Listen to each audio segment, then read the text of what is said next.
Le Vieux-Montréal est populaire auprès des touristes. Eh bien, c'est ici que l'on retrouve l'une des plus fortes concentrations d'appartements à louer sur Airbnb dans tout le Canada. Une résidence sur 15 est sur Airbnb. Et c'est la même chose au centre-ville et sur le plateau autour du Carré Saint-Louis. La Ville de Montréal est bien au courant de cette réalité. Il faut envoyer un message fort que ce n'est pas acceptable que des logements soient pris en otage à l'année longue pour faire de la location Airbnb. Nous avons compté seulement pour Montréal pas moins de 9 708 annonces Airbnb pour des logements entiers. Ça représente 1 % de toutes les résidences de la ville. Mais presque toutes les annonces Airbnb sont concentrées dans 2 arrondissements. Ville-Marie, qui comprend le Vieux-Montréal et le centre-ville, et le plateau Mont-Royal. Dans les quartiers comme au quartier Saint-Louis... Les regroupements de locataires estiment que la location de type Airbnb alimente la pénurie de logements. Ça fait 2 ans et demi aussi qu'on dénonce ce phénomène, qu'on décrit que c'est alarmant. Mais qu'est-ce qui est permis et qu'est-ce qui ne l'est pas? Bon, si vous louez au mois, il n'y a pas de problème. Si vous offrez votre résidence principale pour quelques nuits, 1 ou 2 fois dans l'année, ça aussi, c'est permis.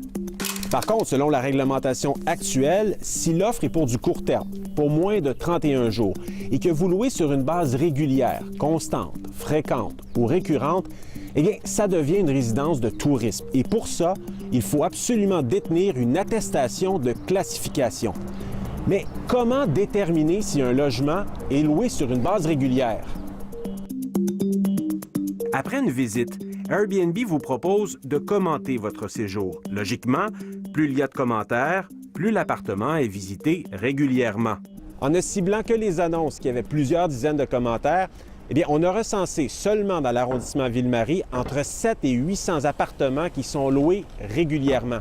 Or, officiellement, il n'y a que 26 attestations pour résidence de touristes dans ce secteur. Appelons-le comme on veut, mais c'est du commercial en milieu résidentiel. C'est pas des personnes qui veulent arrondir leur fin de mois qui font ça. C'est des spéculateurs, c'est des locataires immobiliers qui font de l'argent sur le dos des résidents et résidentes, donc des citoyens et des citoyennes qui habitent les villes.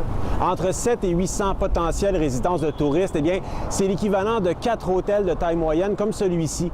L'Association des hôteliers de Montréal parle de concurrence déloyale. Il s'agit de plusieurs centaines d'unités, voire quelques milliers sur Montréal, donc l'équivalent de quelques grands hôtels qui sont en mesure d'offrir sans taxes, sans impôts, sans taxes foncières commerciales, des unités d'hébergement. Depuis 2018, l'arrondissement Ville-Marie limite les nouvelles résidences de tourisme à la rue Sainte-Catherine.